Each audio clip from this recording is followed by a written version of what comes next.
കാട്ടാനക്കൂട്ടം വീണ്ടും നാട്ടിലിറങ്ങി. ചേലക്കരയിലെ ജനങ്ങൾ ഭീതിയിൽ. ഒരിടവേളയ്ക്ക് ശേഷം ചേലക്കരയിൽ വീണ്ടും കാട്ടാനക്കൂട്ടം ഇറങ്ങി. തുടർച്ചയായ രണ്ടാം ദിവസവും കാട്ടാനകളെ കണ്ടത് ജനങ്ങളിൽ വലിയ ഭീതി ഉണ്ടാക്കിയിട്ടുണ്ട്. തോന്നൂർക്കരയിലെ മാട്ടിങ്ങൽ ജനവാസ മേഖലയിലാണ് കൂട്ടമായി എത്തിയ കാട്ടാനകൾ വ്യാപകമായി കൃഷി നശിപ്പിച്ചത്. ഇന്നു പുലർച്ചെ മാട്ടിങ്ങൽ കുരിശുപള്ളിക്ക് സമീപമുള്ള കുണ്ടുകുളങ്ങര ബാബു തോമസ്, പാപ്പിള്ളിപ്പടി രാധാകൃഷ്ണൻ എന്നിവരുടെ കൃഷിസ്ഥലങ്ങളിലാണ് കാട്ടാനകൾ നാശം വിതച്ചത്. കഴിഞ്ഞ ദിവസവും 4 കാട്ടാനകളെ ഈ പ്രദേശത്ത് കണ്ടിരുന്നു.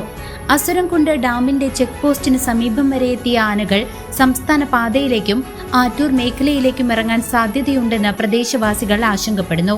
കാട്ടാന ശല്യം രൂക്ഷമായതോടെ ജനങ്ങൾക്കിടയിൽ പ്രതിഷേധം ശക്തമായിട്ടുണ്ട്.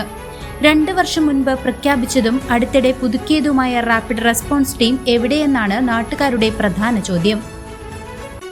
CCV news, Chelakkara.